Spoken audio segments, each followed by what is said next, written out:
Welcome to the Founder Hour podcast. I'm your co-host, Pat. On today's episode, we had the pleasure of speaking with Aline Kamakian, who joined us from her hometown in Beirut, Lebanon. She's a renowned restaurateur, entrepreneur, author, and founder of Mayrig. Mayrig, which means mother in Armenian, Aline's native language, is one of Beirut's most beloved restaurants specializing in authentic Armenian cuisine, which she founded in 2003. As you may know, the city of Beirut was hit with a massive explosion on August 4th of this year that decimated the city, causing at least 190 deaths, 6,500 injuries, and destroying half of the city's homes and businesses, which left 300,000 people homeless. Located in the heart of Beirut, just 500 meters away from the blast, Aline found herself in the middle of an unthinkable situation. With a restaurant completely destroyed, team members severely wounded, and no time to even think about the devastation, she has become a hero in her hometown as she works to rebuild the homes of her employees that were lost and feeding 2,500 meals a day to those in need. In this episode, we learn about Aline's upbringing and background, how she became interested in food, building a successful hospitality franchise spanning several countries, and the work she's doing now to rebuild all that was lost as a result of the explosion. Her story is truly one of passion, perseverance, and resilience, and we hope you take away as much as we did during our conversation with Aline. Here we go. I grew up in Beirut. I am the black sheep of my family, basically. I have two older brothers and then me after 9 years. So I was very close with my father. And I was a little bit very out of the box. I literally black sheep of the family. Every time I was fired from the school, I was fired from the scouts, everything. I was 5 years old when the war in Lebanon started. So I had my shares at the beginning because we were living in an area where Muslims were more dominant, Christians attacked, and vice versa. So my father took us and we went to his parents' house, which was in Rabia. Back then, Rabia was literally, there was only 3 houses. Okay, it was out of Beirut, okay, in the suburban. No one heard about it, nothing, only 3 houses. And I was the only female, let's say, kid there. We were around 5, and I was the only female. And there, it was a lot of my character got built. It was mountain. I used to love nature. I love nature, so I used to play all day out. And I was always playing war game with the boys. So I was very tough, and everything around food started with my father. I was around 13 years old.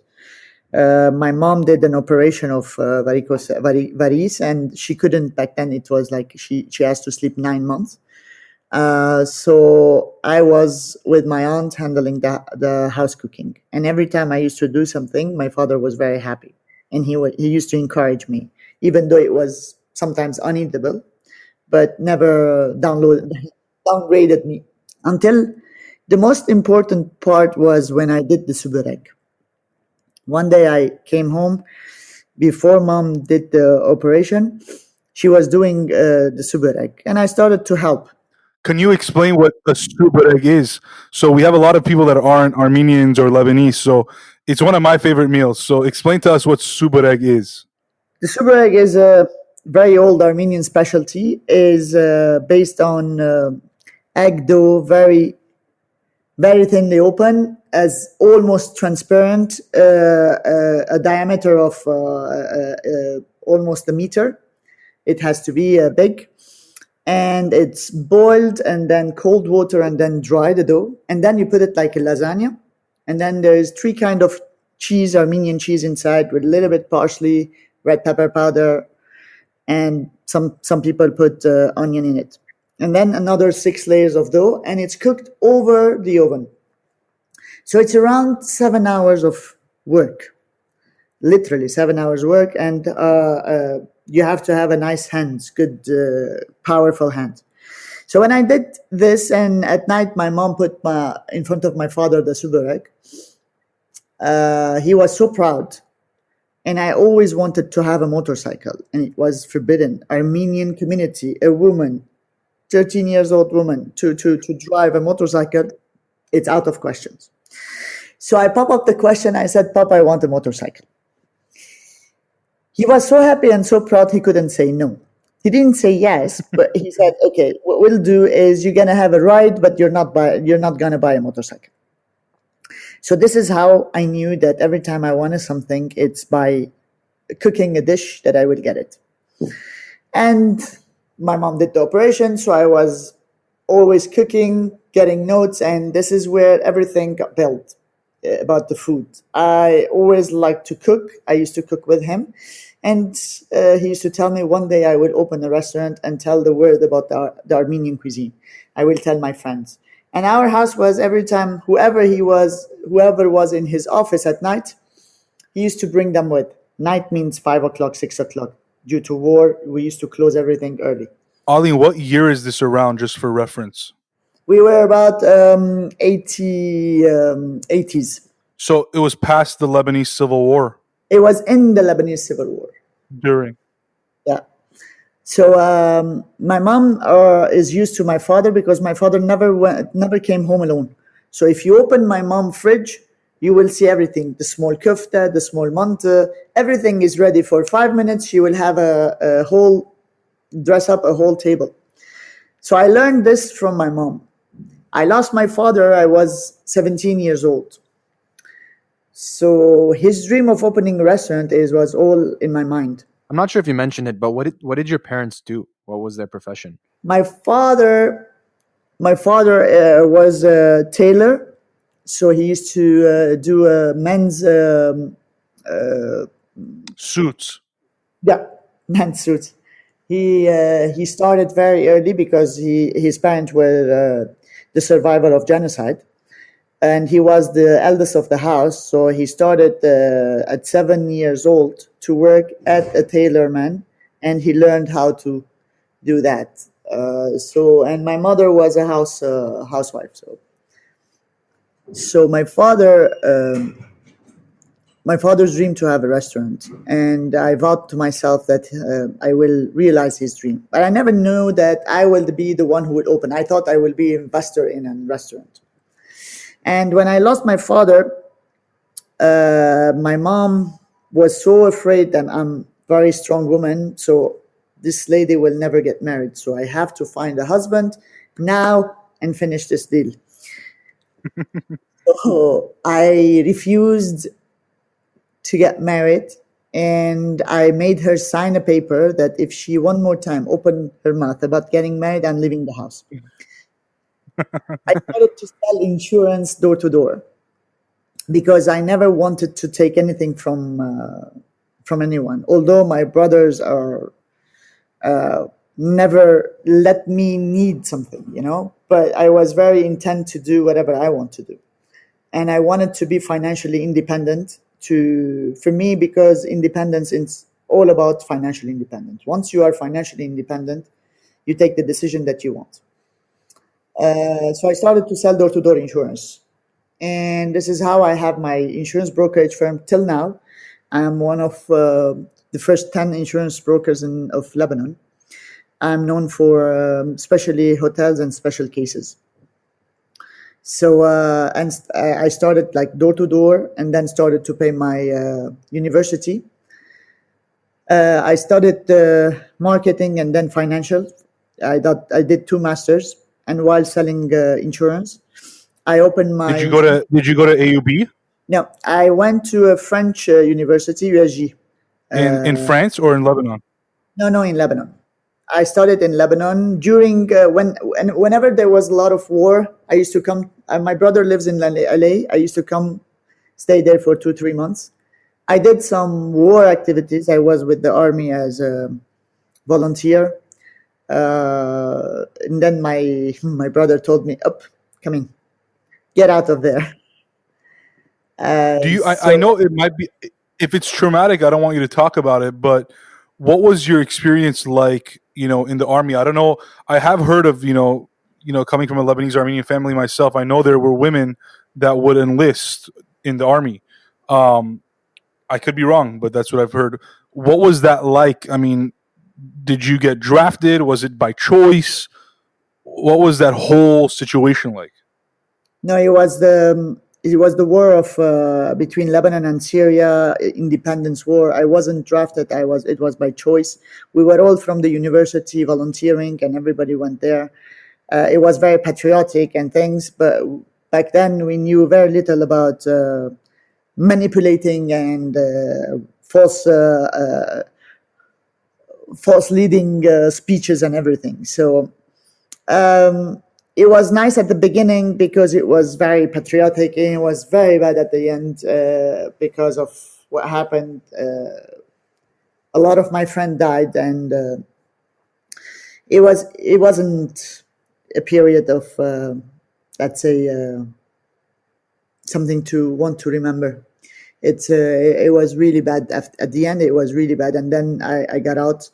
I lost 9 of my university friends during that war, and I was lucky to survive. Actually, I think I'm like a cat. It's my 3rd blast, 4th war, and I'm still alive. So I don't know why. I think God doesn't want me. You mentioned your father's dream of opening up a restaurant. I'm curious, during the 80s in Lebanon where you were there a good amount of female restaurateurs and business owners, or was it not something that was very common and something that, would be difficult for you to do at the time?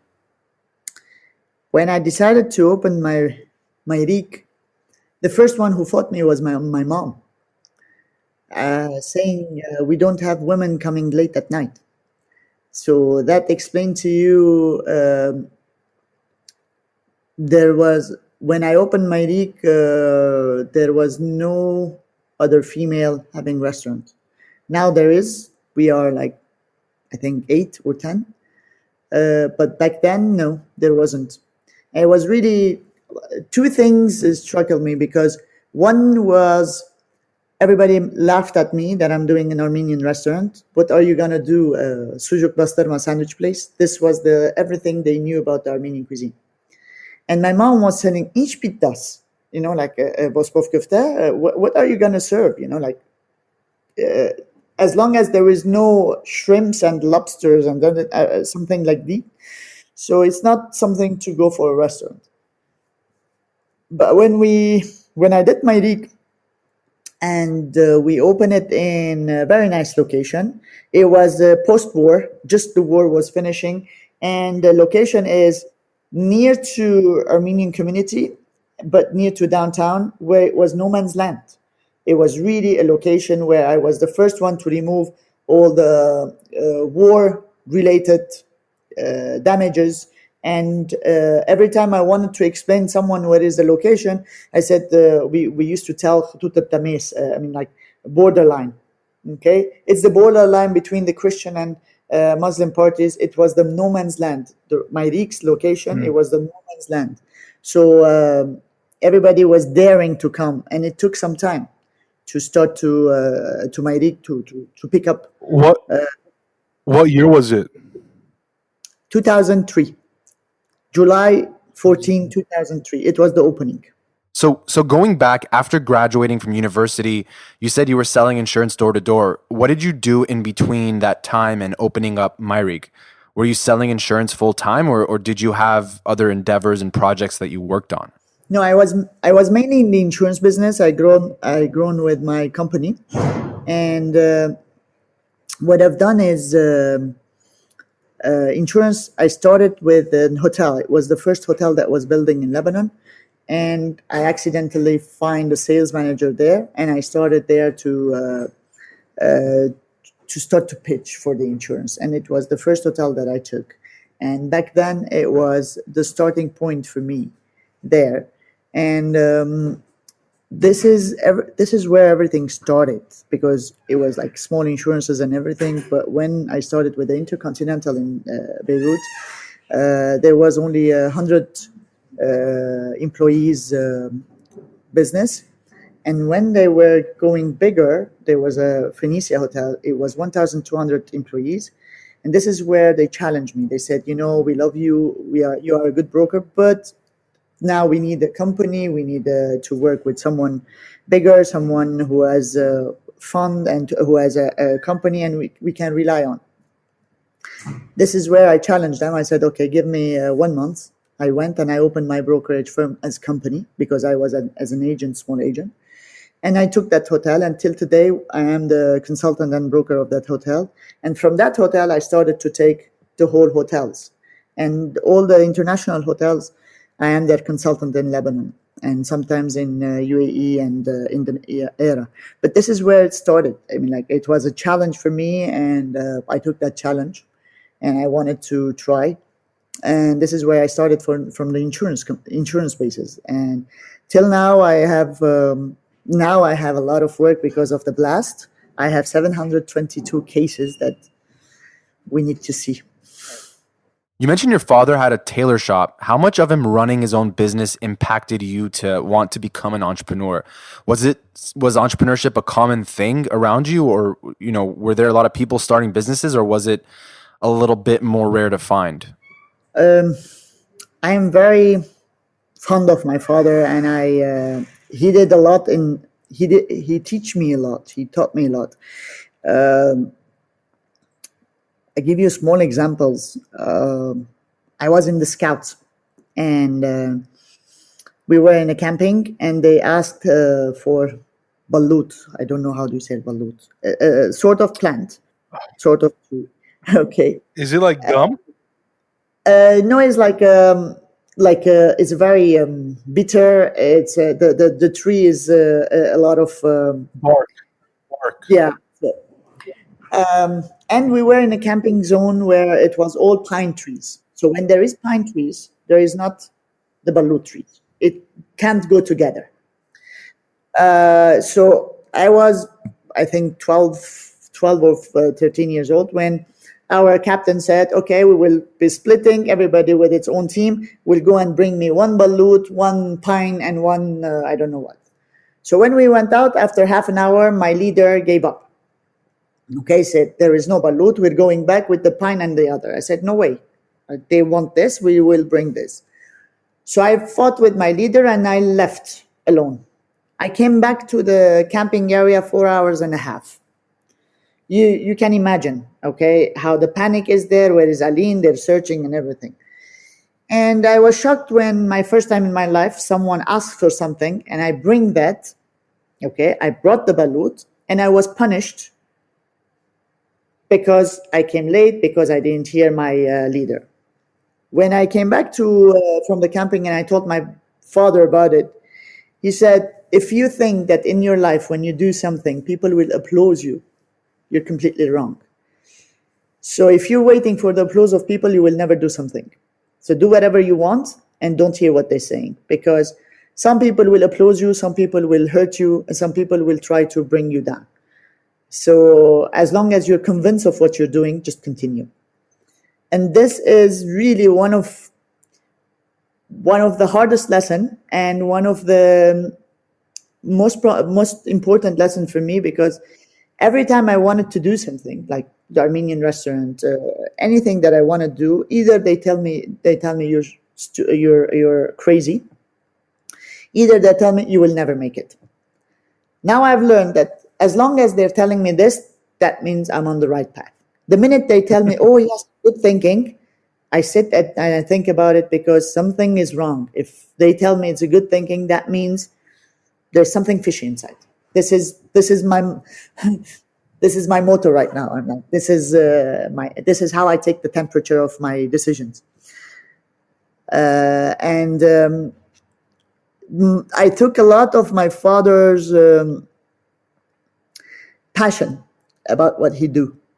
He loved what he does, and I was amazed, because every time he used to talk about his suit or someone who came and something, he used to talk about it as if it's a diamond, or as if it's and every time, this is what I've learned from him, what I took from him especially. And I took from him that whenever you want to sleep, as long as your conscience is clear, you're okay. Just, this is your thing. You can sleep, your conscience is clear, continue. So entrepreneurial, it was very difficult for my father because every time he started a place, war started. His first place he took, I remember I was very young, he took loans and he started his first shop, and it was burned at the first war of Lebanon.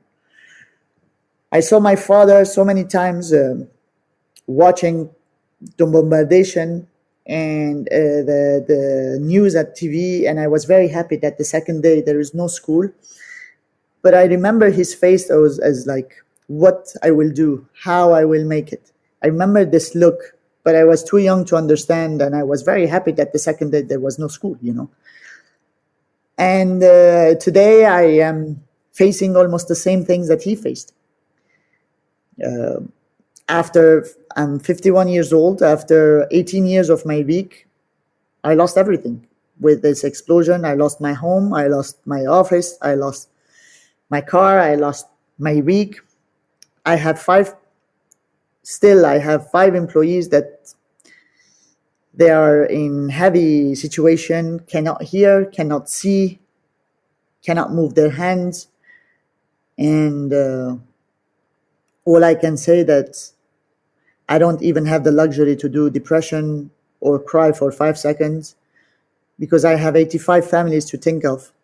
And I have to continue. I have to find ways to work and make it happen because I cannot leave this 85 families on the street. For those that don't know about, the recent explosion in Lebanon, I want to kind of touch upon that in a few minutes. But before we get to that and talk about that situation and what happened and how, you're dealing with it, I want to talk a little bit more about Mayrig. And for those that don't know, and a lot of people won't know, Mayrig in Armenian means mother, right? And, you talk about starting Mayrig in 2003. You were cooking for your family. Back then your father was very proud of the cooking and, clearly something that you were truly passionate about. But, after all those years, you're selling insurance, you're hustling, you're making things happen. Why did you decide, okay, the time is now, I'm going to open this restaurant, this is what I'm going to do? Talk to us about the early days of the restaurant. When I told you it was my father's dream, so I had always that in my mind, okay? I've done just 1 year before opening Mayrig, I've done all the financials and I've done the study and I went to the bank to take a loan. There's another problem in Lebanon or in the Middle East that a woman alone cannot take a loan. It has to be signed back by her father, her brother, her husband, a man, and not a woman. So I needed around $20,000. And because I was a broker, I didn't have a fixed salary. It was on commission. Okay, so I don't have a proper dossier. My father is not here. I'm not married. My brother is in the state, and I had another brother, and I refused to have someone to sign for me. I was fighting with the bank, but of course I couldn't do anything. The second year, I had my cousin who didn't have anything, and he's kind of an artist. He likes to do things, so I proposed to him to come with me as 50% partner, so that there is a man in the company. And it was 5 minutes only to take the $25,000 because there was not even it was the same study, and we found a very nice location, which is the same location till now. And I fell in love with the energy of the location, and I took the decision of that one. Every time they ask me about how did you find the location or how did you do the calculation for the location, I just felt it.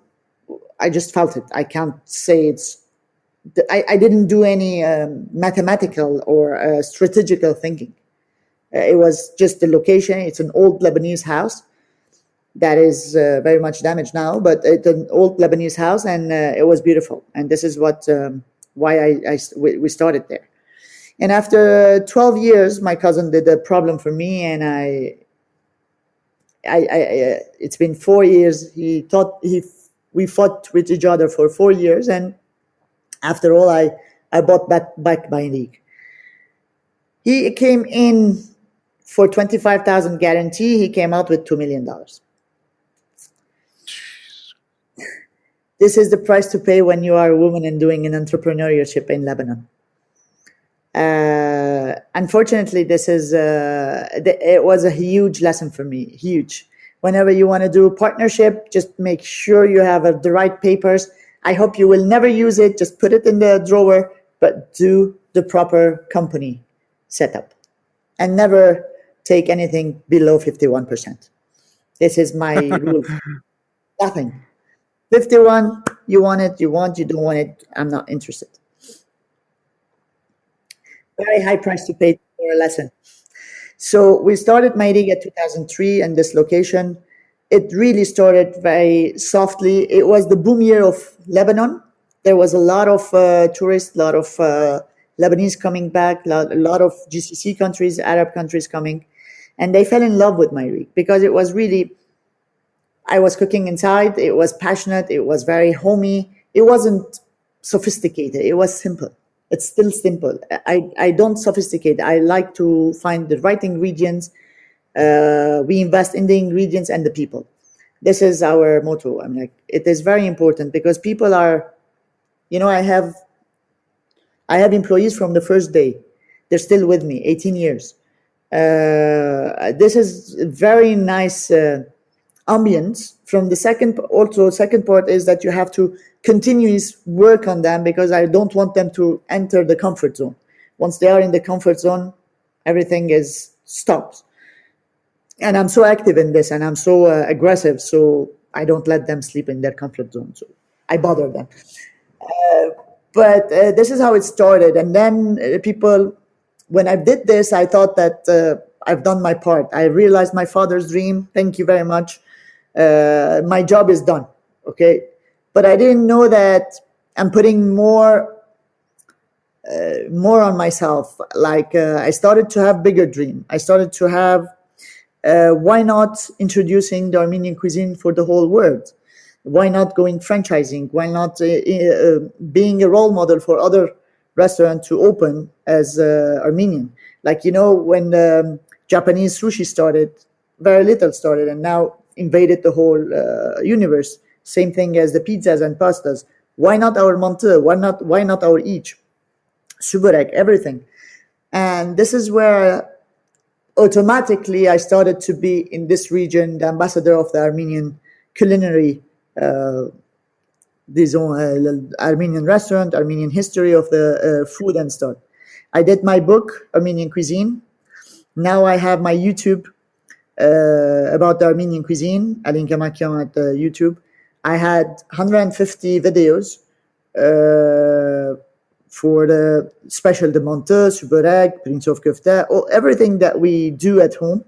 And wherever I go, for me, is very important to talk about the Armenian cuisine, the tradition, how our mothers, despite the genocide, they manage to keep this treasure. This is really, and this is why I put Mayrig as mother, because when I wanted to open the Mayrig, I didn't find any chefs. There is no school for the Armenian cuisine. You go and you pick up your chef and you open the cuisine. So when Aline, just as a little bit of a historical lesson, I suppose, for listeners who don't necessarily know as much about the Armenian culture as us, you talk about how the cuisine survived even though 1.5 million people died, right? That's something that's, truly phenomenal, that the people died, millions, but their food and their culture lived, and all because of the mothers, right? Tell us about that. I mean, how, right? I assume you've studied this. I assume you've talked to people. What happened that the food and our culture and the music, the art, how did that survive? Through all that devastation, how are we still here? How is our food still being eaten?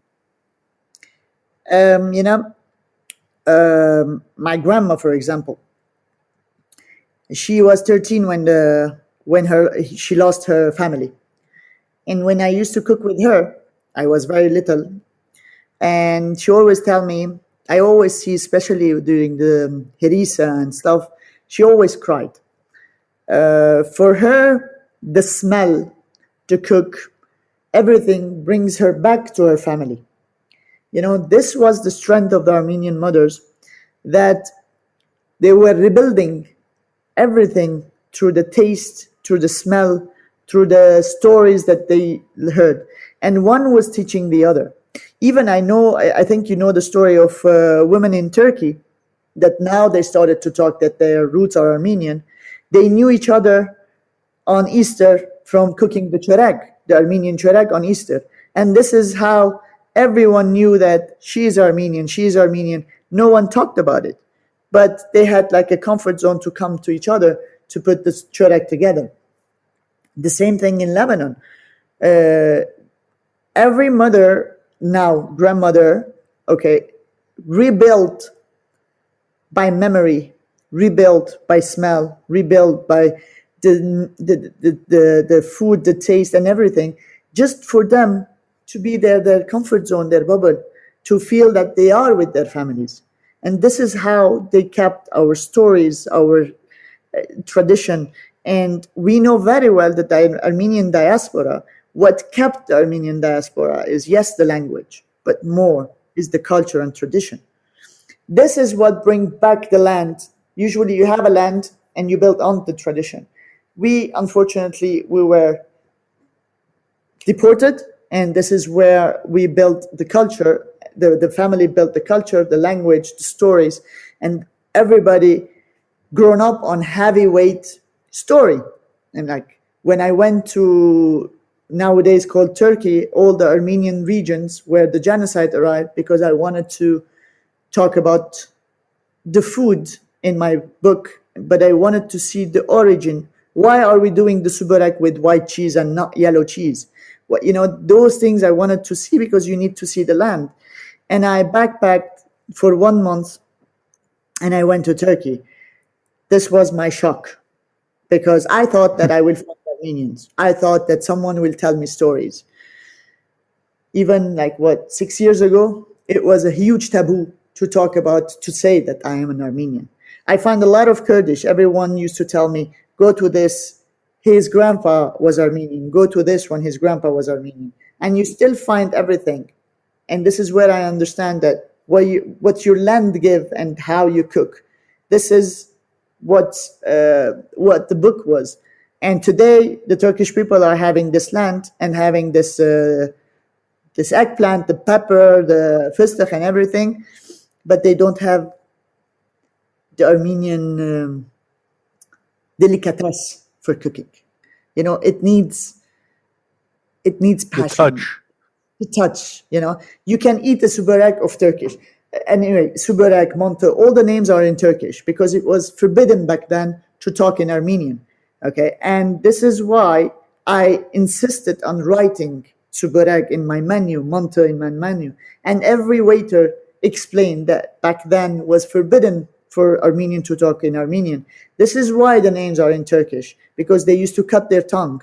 And this is how, for me, I'm telling the story to nice food, but everybody is talking about it. A lot of people didn't know about the genocide or how harsh it was, because we have so many catastrophes per day that we forget what happened before. So this is, for me, my way of telling the Armenian story, my way of telling my grandpa's story, my father's story, everybody's story, through food. Because no one today wants to read genocide books, because we have enough on our plate. But if you're having a nice glass of wine with a nice food, and you know why it was called mantı, your favorite dish, you will never forget. It will always bring about that the name is Turkish, because now they tell them this food is Turkish. If it's Turkish, why the Armenian makes it better? As simple as that. I don't want to go into story. Just put the Turkish mantı and an Armenian mantı. Put a Turkish subarek and an Armenian subarek, and blindly taste it and decide which one is better. I challenge you for that. Here you are, you started an Armenian restaurant in Lebanon. How does it go from being, a small restaurant to now being a staple? It's like if you go to Beirut, you have to go to Mayrig. How does that happen? it was funny how it started, because when you open an Armenian restaurant, usually you think that Armenian will come. You think that you're cater for that community. It was completely the opposite. When I started, because the location was in the heart of Beirut, so non-Armenian. Let me put it. I don't want to say Lebanese because Armenian not Lebanese here. Okay, non-Armenian started to come, and they started afterwards bringing their Armenian friends too. So it started like that. I don't know how. Okay, and plus it was the time where a lot of Arabs, GCC country, were visiting, and they like a lot of this style of meze style, different spices, and so they started to love. Mayrig has now our bigger restaurant is in Saudi Arabia. We have a 400 seat restaurant in Saudi Arabia. Now we just opened Bachik with the COVID. We have a Bachik of 1,000 seats. So this is, and imagine we are in Maldives, in Four Seasons Maldives. So people who loves it is calling us to take the franchise to open it. So it started by non-Armenians. What the Armenian taught me, that since they love to do mantı and subarag and everything, and it's time consuming, they taught me the frozen part of the Mayrig.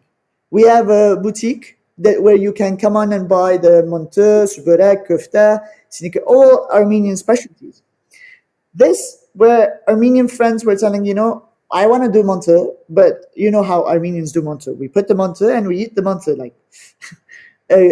So can you give me a mantı, because I don't have time to do it at home? So this is how I started to do the catering or the frozen items of Mayrig. Now in Lebanon, you find in all grab and go supermarkets on deliveries, you find the first thing is mantı, is number one selling item, the mantı. So you have Mayrig mantı, and now there is like 3-4 companies doing it, and I'm very proud. You go to a Lebanese restaurant and you see Armenian mantı, Armenian sujuk, Armenian each, Armenian fish kebab. They started to incorporate our tradition into their menu. What more compliment can I get than this? I'm like, this is for me one of the best. They sometimes they tell me, you're not pissed they're putting mantı in their food, or another Armenian restaurant open. I said, no, they are helping me realizing my dream, because I cannot put in all the world an Armenian restaurant in Mayrig. I cannot do it by myself. So by all I ask them, please copyright. If you need, this is my book, just don't downgrade the Armenian cuisine. I am ready to train. My chefs are ready to train. You're not a competitor. You're a fellow. You're helping me to grow the Armenian cuisine. Everyone will take their own part. Every restaurant you go, it has its own spirit. There are millions of sushi restaurants, millions of pizza restaurants. That doesn't mean one will take the other's place. The more we are, the stronger we are. This is, for me, it's very important. My aim is to put the Armenian cuisine on the highest. Whenever you Google Armenian cuisine, you have to have billions of restaurants. Everybody should know about the mantı. Everybody should know about the each. Everybody should taste the subarag. I'm like, why not? And hopefully one day you will go to a supermarket, you will have everything on that. This is my aim. I'm like, I want to really try to spread. If I was afraid of the recipes, I wouldn't do a book. I wouldn't do a Google, Google, YouTube. For me is, please just, whenever you're going to do it, just do it right. If you have any question, you want any recipes, email me and I'll give you anything. Just do it the right way. Do it better than I'm doing. That's all what I wish. Aline, there's two great lessons in what you're talking about. Well, there's a lot of great lessons, but the two that I really took away was, one, that you were and you still are very focused on your mission, right? From day one, your mission was, I want to make my father's dreams come true and spread the Armenian cuisine, right? That's always been your mission. So that leads into the second point, which is, if you are so strong in your mission, then the competition shouldn't matter. If anything, the competition is going to make you better, right? If other people are copying you, it means you're probably doing something right. And usually at the end of the day, people know, okay, I probably had mantı at Mayrig first, right? And now this person's doing it. Aline knew what she was doing, even though she was crazy back then. something was right. Something was going on. She was right. So I think it's just a great lesson to people that are so convinced and have a conviction that they want to do something. Don't be afraid of competition. Don't be afraid of the people that are telling you, "Oh, there's already enough of that." Do it better, right? That's the message you said. Do it better than me. But don't forget that I was one of the first people that did it. Say thank you, or show some level of appreciation, whatever it is. But just do it. And I think that that's a huge entrepreneurial lesson for those that are listening and for those that will share this message. And we thank you for that. And so obviously you have all these Mayrigs now. You have a Mayrig in Armenia. You have another restaurant, Bachig, in Lebanon. How do you, and you talk about the Maldives and Saudi Arabia as the franchises. How do you manage this entire hospitality empire? Just one point before for the competition. I think competition is my fuel. The more they copy, the more they push me to create something new, and the more I'm thankful to them. If I'm going onwards, is because someone is pushing me. I have to run so that the rest can copy a lot. They're making me run. This is my fuel, basically, and I love this. I love the challenge, and I love to create myself again and again and again. You have to disrupt yourself. Otherwise, if someone else disrupts you, you're too late already. If you're not disrupting yourself daily, you're already late. You have to run so that other people can walk. So for me, this is it. I have to disrupt myself, and this is one of the challenges. And this is why all my team, my management team, are the team that I fight with them every day. If I find someone who's telling me, yes, you're right, he's fired. He has to fight me. He has to tell me that I'm wrong so that we can come up with something. And he has to push me, he or she. Okay, so for how to run a hospitality business with the franchise, one thing, it's all about your team, people. For me, people is very important. People are everything. If you have to find passionate people. You have to find people that loves what they're doing.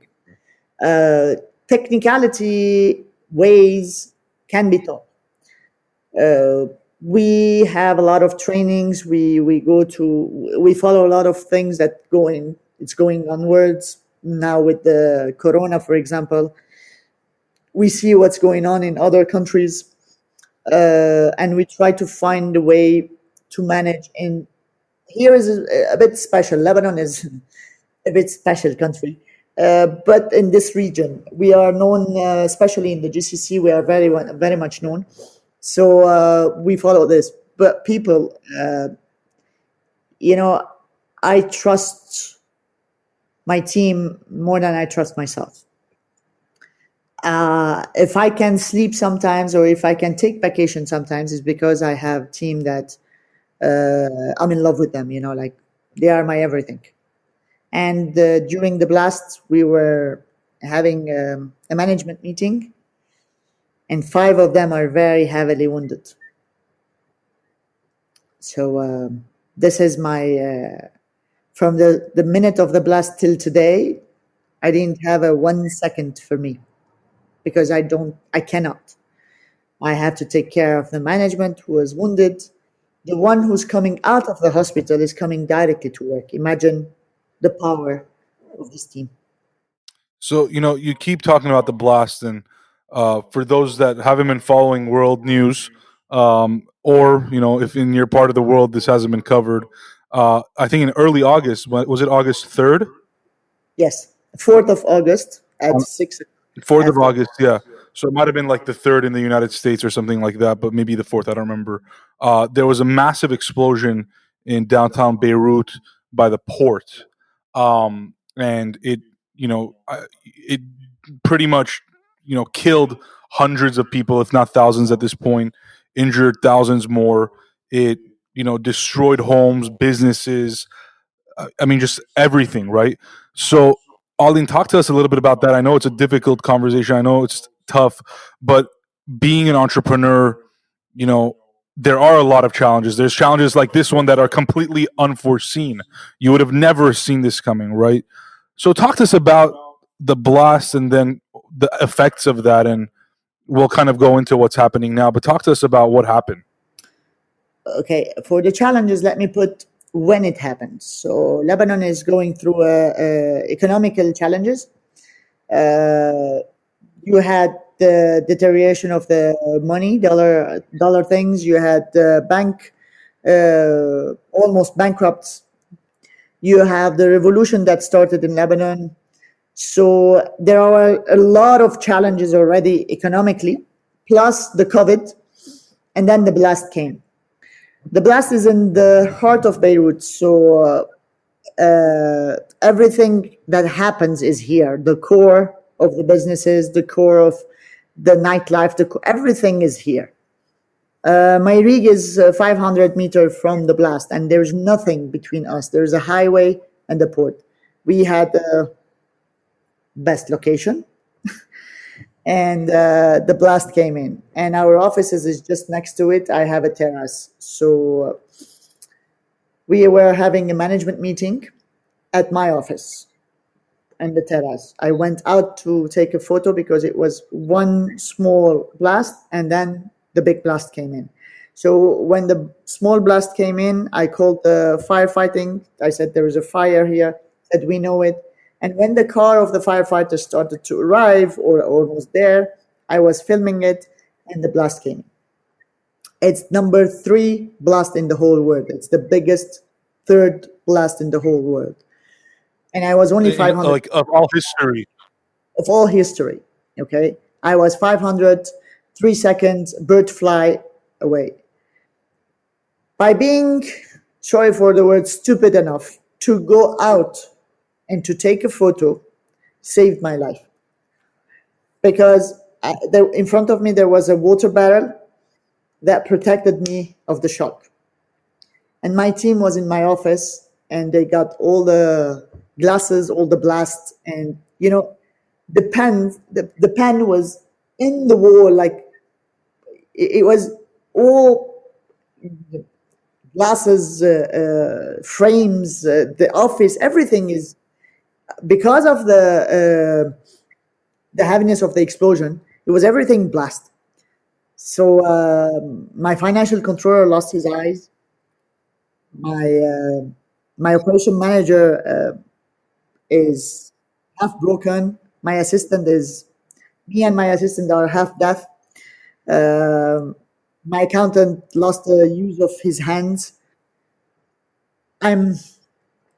We're really bad. I mean, like when I came in from the terrace, the first one I saw, it was my financial manager, and I started to work. Being a scout, having the first aid training helped me to save my managers. I worked on my financial controller between CPR. I stopped his bleeding. I find a broken door. I put him on it, and I came down 3 floors. The stairs were all filled with all the false ceiling, the frames, everything. You cannot walk. It was so difficult. I thought that the blast was in our office. It was that big. So when I'm down, my rig team will help me. And I didn't know that when I'm down, I will see, it's a scenery where in the worst war movie, you didn't see it in Hollywood films. Everything was, first of all, dust, everything broken. The trees were out of their 100-year-old trees is out of their roots and blown. The cars are flight. Half of the buildings are down. Only you see only people with blood, carrying other people, running like lost chicken. You cannot take a car to go to a hospital. I didn't even manage to understand that the nearest hospital was also damaged. For you, a hospital is a safe place. So I put my financial controller, I find a motorcycle guy and I begged him to take him to the hospital. I find a fabric on the street, I put him with the fabric on the motorcycle and send him. And I start to send my people to hospital. And Mayrig team were out also all wounded, and we had 12 customers also all wounded. I was lucky not to have a casualty. But from the second of the explosion till today, we're working 24 hours, during the blast, you take decisions, you're like, this I can save, this one is more older, I will go for the younger to save. You take decisions that you don't have the right to take, but you don't have the choice. You cannot help everyone. You have to take a decision whom you have to help. You're limited. You don't have phone, you don't have car, you don't have anything. You just have to find ways to who would have put a guy that's all broken on a motorcycle with a fabric on the guy who's driving? And like, I don't know who's driving. I trusted an unknown man. I don't have a choice. Since that day, I don't neither have the luxury nor the time to think of a depression or to think of giving up. You can't. You don't have the choice.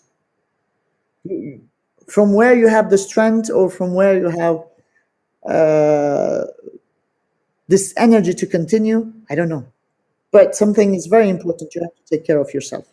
And like, I do my meditation, I do my stretching, I eat correctly, because I need to take care of myself to be able to take the right decision, to be able to continue on it. I have my right hands are in the hospitals, and I have, let's say, the restaurant people, the chefs, but my right hands of the strategic decision making, I don't have it. They have a bigger problem to take care of, and the problem in this is so big that you can't even say that you are hurt or you are in pain. You cannot, because the one, if you hear the other, he's in more in pain. He has bigger problem. He lost someone he loves. He lost his mom. He lost his kids. You can't even talk about it and say, I'm in pain. I lost everything material. And all I'm saying, thank God I'm alive. My team is alive. I'm 51 years old and I have nothing. I worked all my life and I have nothing. And all I'm doing is rebuilding the houses of my employees and feeding people that are in need. We're feeding 2,500 meals per day. I'm working in Bachik kitchen. In the kitchen, we close it. We did an emergency place. The second floor is all my employees who's living, who lost their houses. And down, whoever can work is working. You call it group therapy. You call it giving is a healing. You call it, it's all about taking right now fast decision. You are in the middle of the storm. All you need to take care of is stay alive, and then we'll see. You cannot decide you will swim this side or this side. You're in the middle of the storm. All you can say is just breathe and try to stay alive, and then we'll see. This is where I am right now. It's the third week, and we're just staying alive. And being in the middle of this devastating situation, given your insurance background and knowledge in that regard, how do you even begin to rebuild not only Mayrig and what you've built there, but also the greater city as a whole? I know it's only been a few weeks, and we've been reading about all the amazing work that you've been doing in terms of giving back and helping those in need. But I'm just curious, on a larger scale, what does the next step look like? As always, unfortunately, Lebanese people never relied on their government. Okay, we do not have a government. Imagine 3 days and no one came. We cleaned, volunteers cleaned everything, and after the 4 days, the army came in. Why? I don't know. I'm like, Lebanese people, unfortunately, everybody tells you're resilient, you're courageous, you know how to rebuild. Honestly, we had enough of this word, but that's true. Third day, the whole street was clean, even cleaner than before, all by only volunteer people. Everybody like took a broom and came down. Now rebuilding is much more of longer term, but Lebanon has a very strong diaspora community, like Armenians. The diaspora is very strong, and the only thing that we're waiting is a little bit of change in our thinking of how to make a government. I think once there is a small change, because this government just gave their resignation, they're going to build another government. We don't have a lot of hope, but just a small change, a new name will give a lot of hope. Everything will be built based on the Lebanese resilience, the Lebanese diaspora, and the help of the other communities. I think, with my experience, within 3 years, everything will be built. I give another week, and a lot of offices and small shops will be reopened. Don't forget, it's the core of Beirut. A lot of people living there. Some people will never come back, and some people will. It's their home. My home is there. I need to come back. I'm living now with my mom. Remember the old days at what time you're coming back? This is my situation now. When I out and like, what time you're coming? What do you want to eat? This is the days. I love this with my mom, but this is the situation. Going back to this is like, oh, mom, I don't know what time I will come back. So I give 3 years for all the ambience to come back. Right now, what we're working is to redo for 2 years another location, like where is Mayrig. We are 5-6 restaurateur there. I with my insurance connection and I'm an angel investor also in women's investment field. So what I'm trying to do is to put two together to create a location and to make these people rise again. Because always I say, by rising the community, you rise. If I want to go and do only Mayrig, I will never be able to come back. I have to think of a bigger location. I've done, my friends in the state done GoFundMe, and this is helping me to be able to rebuild. First of all, I've done all the employees' apartment. We have 30 employees without apartment. Now we still have 5 to redo. The second we're doing is we're rebuilding the kitchen of Mayrig, because what I'm intending to do is rebuild the kitchen, the toilet, and the terrace. We still have 2 months of no rain in Lebanon. So if I want to do Mayrig all over, it needs a lot of money. I cannot have it today. So for me is Aline, one thing you mentioned was, the terrace. Sorry. No worries. One thing you mentioned was, beyond just this explosion, you have a massive economic struggle. You have coronavirus, and you still have ongoing political strife. You have religious strife, etc. There's all these problems. There's all these challenges. I mean, obviously, the situation just made matters absolutely impossible and just, horrifying. But even if you were to open Mayrig, is the community ready to come back? Do they even have the money to pay for the food?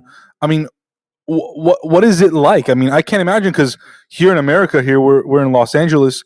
Yes, you have the pandemic, but people still have their jobs for the most part. Things are okay. You can't even compare it to Beirut in Lebanon. So what is that like? Because when we hear stories, it doesn't look good. It doesn't sound good. So I'm just curious to hear from you. Even if things were to get better the next few months or a year, how are the people doing? Right? Like, how are the people of Beirut doing? Okay, people, as you said, it's already the poverty rose 50% in Lebanon before the explosion. A lot of people lost their job, and then the coronavirus came in. So again, a lot of problems, and we call it in French cerise sur le gâteau, just the cherry on top. The explosion happened. I hope this is the end, and I hope there's nothing bigger coming. It's gonna be, even if I open, this is what we're saying. That's why I'm telling, we're gonna open the terrace. The terrace takes around 30 people maximum. What we're doing in the kitchen is a minimum, because today to do a kitchen is the most expensive part. Who will be coming is some resilient Lebanese that we're not leaving this area. It's gonna be a bit of emotional. I'm not expecting high average check. I'm expecting more of emotional compression and people Support. coming support. Don't forget also that the location is not nice. And like, if you are, I was there at 8:30 at night. I was afraid. It's like a, I don't know, apocalypse. Ghost town. So what we're trying to put some lighting, trees, just to make this street a bit more appetizing. And the rest is, we have a lot of journalists. We have a lot of loss adjusters, insurance loss adjusters. These are the tourists right now. Let's say, unfortunately, it's August is the core of the tourism. It's the core of the big weddings. And during the explosion, there was 3-4 weddings going on. So this is, you cannot say who's gonna come. What you need to do is make the change. Because if you don't make the change, it's not about opening a restaurant. It's about creating an ambience. It's about making a change. It's about being there, refusing to live, refusing to give up. This is it when you open the terrace of Mayrig, because I cannot tell you the inside of Mayrig. It's gone. I'm like, everything is gone. There is nothing. I'm like, everything is broken. To rebuild this, I need minimum 3 months. I need minimum $400,000-$500,000. I cannot bring it today. What I'm doing is really the minimum of the minimum to tell that we are here, to tell that we're not going, to tell that we are resilient, to tell that I need to do this because I need to sustain the business to be able to pay the salaries of the employees. The most dangerous part right now is nobody is able to pay salaries. And by not paying salaries today, you're killing me, 85 family. How? There is no way. There is no social security. There is no government. There is nothing. So you have to take care of these. And how to take care of this and how long I can take care of this. This is the challenge. For me, this is the biggest challenge. It's divided between the medical of my management team so that I have, hopefully I can save an eye or save an ear, imagine where I am, and how to sustain the business to be able to go. So anything they want, wherever they want, I'm ready to go. Just to be able to sustain these people. And the timing where even my franchisee in Armenia and Saudi and everything are very badly hit with COVID.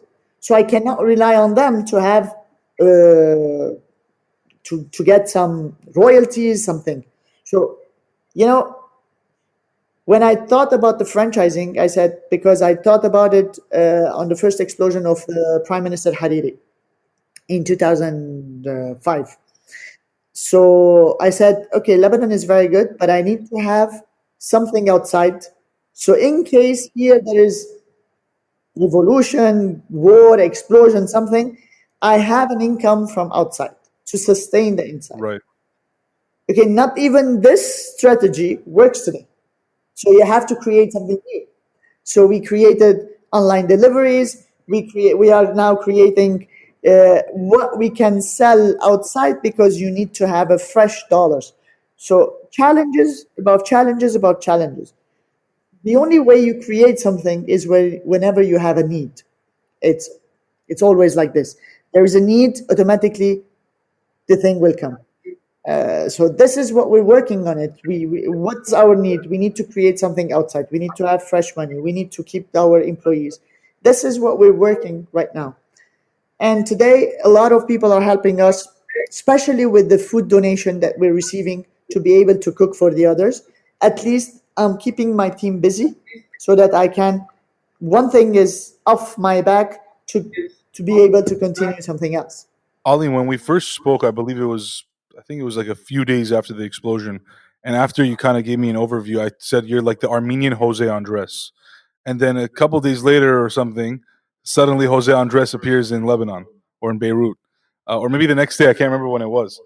I mean, how did that happen? I mean, we know Jose Andres, and we've interviewed a good friend of his in the past. I don't know if you'll know him, Robert Ager. He was the head of the Los Angeles World Kitchen, or what was it called? LA Kitchen, and he's good friends with Jose. And he just kind of gave us this lesson of the power of food, right? And you talk about it, and the power of food to bring people together, the power of food to make memories, the power of food to continue culture. And to me, that's just phenomenal, right? To me, it's the only thing that I believe is a true unifying force. There's music, there's art, but there's nothing like food, right? And Jose Andres and I think yourself have done an excellent job of that. So talk to us about, what happened when Jose came and what have you guys been working on? So when how it started is that the second day, the team that was not at the explosion place came and helped us to start to clean Mayrig. Around at 4:30, we were hungry. We were working all day. And this is the first time that I realized that I lost my restaurant. Because I'm in Mayrig. I don't have water. I don't have food. Not for me, not for the others. So there was a Caritas giving sandwiches. So my people took the sandwiches. This is where my first time I had tears in my eyes, because it was one of the most difficult scenes in my week. Someone is giving me food to survive. It was really, for me, it was the point where I realized that everything is gone. So I asked my chef in the kitchen of the central kitchen of Bachik, send us some food tomorrow because we cannot. Send us some sandwiches. So in the morning, when the volunteers started to come, I called him. I said, Eddie, send around 100 sandwiches because there is a lot of volunteers. I cannot eat in front of someone, and I'm not giving food. And the second day was 200, and the third day was 300. I was like, okay. And the fourth day, Jose Andres find me. His manager, Sam, was in Lebanon, and they were like seeing around. And they came to me and they said, you are distributing food, I heard. I said, yes. Said, we want to cooperate with you. So we came to the kitchen. I said, you have a nice kitchen. We can change it a bit. So what's the idea? I said, we want to feed around 10,000 people.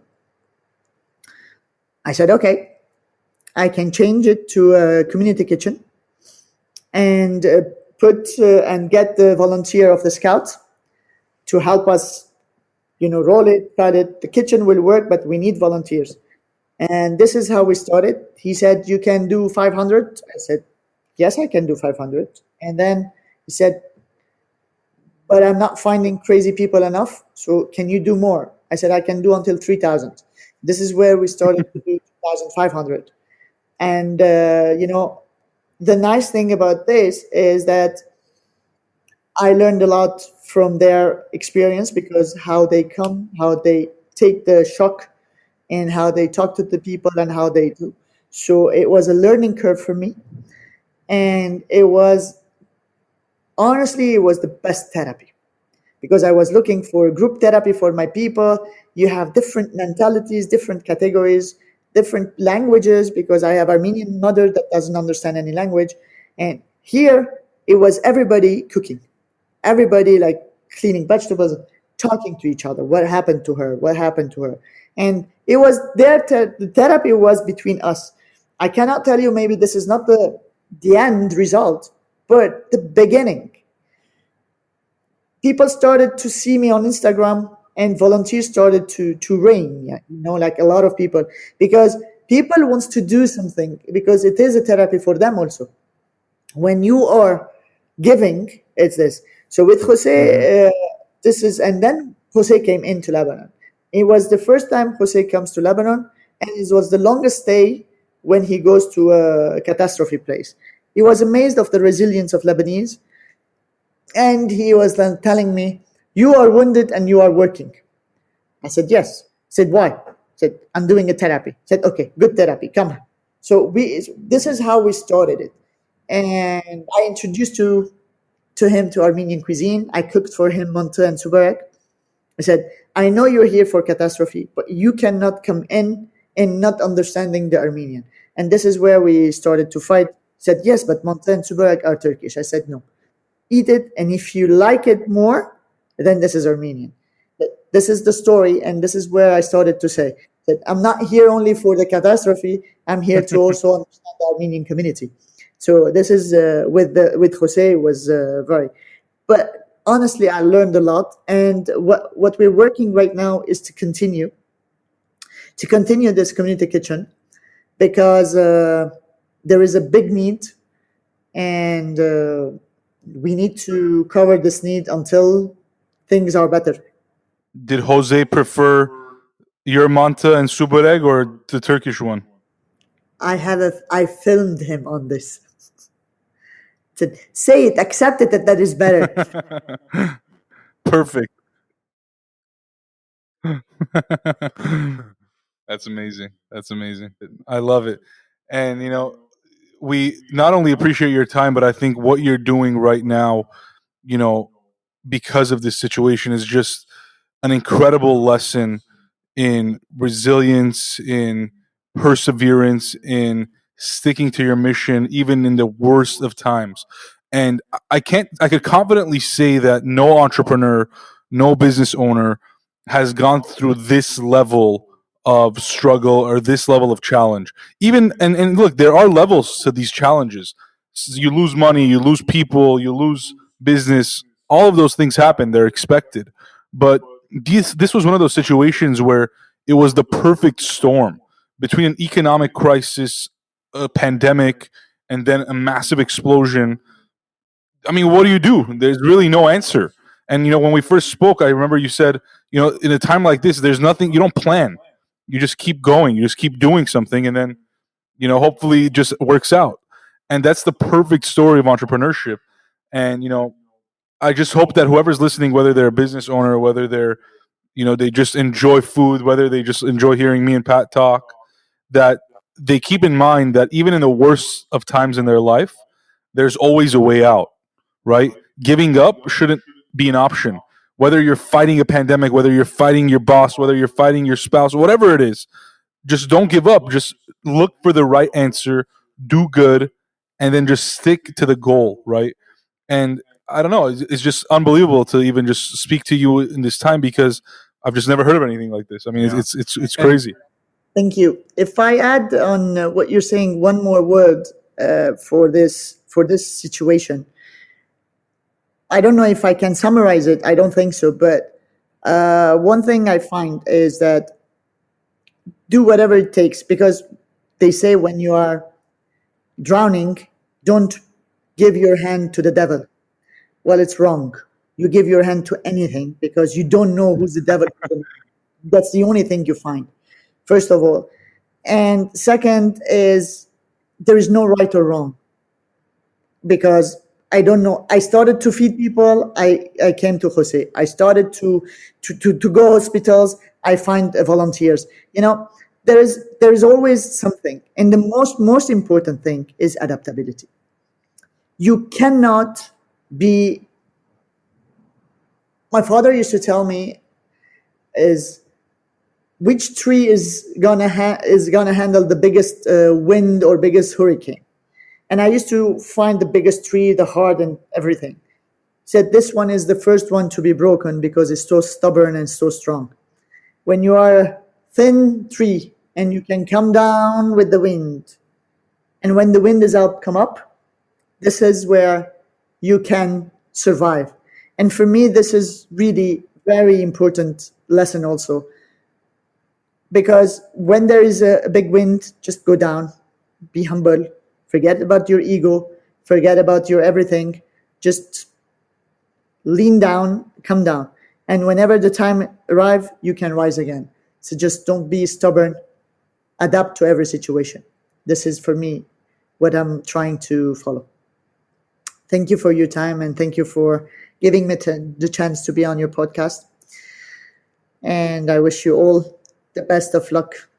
Anytime. It was our honor, and I haven't been to Armenia or Beirut, and I've heard incredible things about you and your food. And I eat subareg and manta here in LA, but I can't imagine it's anything like yours. So, hopefully, as things get better in the world with this pandemic, we can both get out there, and we'll visit you in person. And if we need to help you out, we'll help you out, and we'll definitely eat your food, and we'll cook with you as well.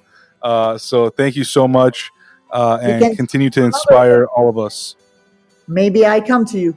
If you cannot come to me, maybe come to LA. Welcoming. Thank you very much. It was great talking to you. Bye bye. Bye bye.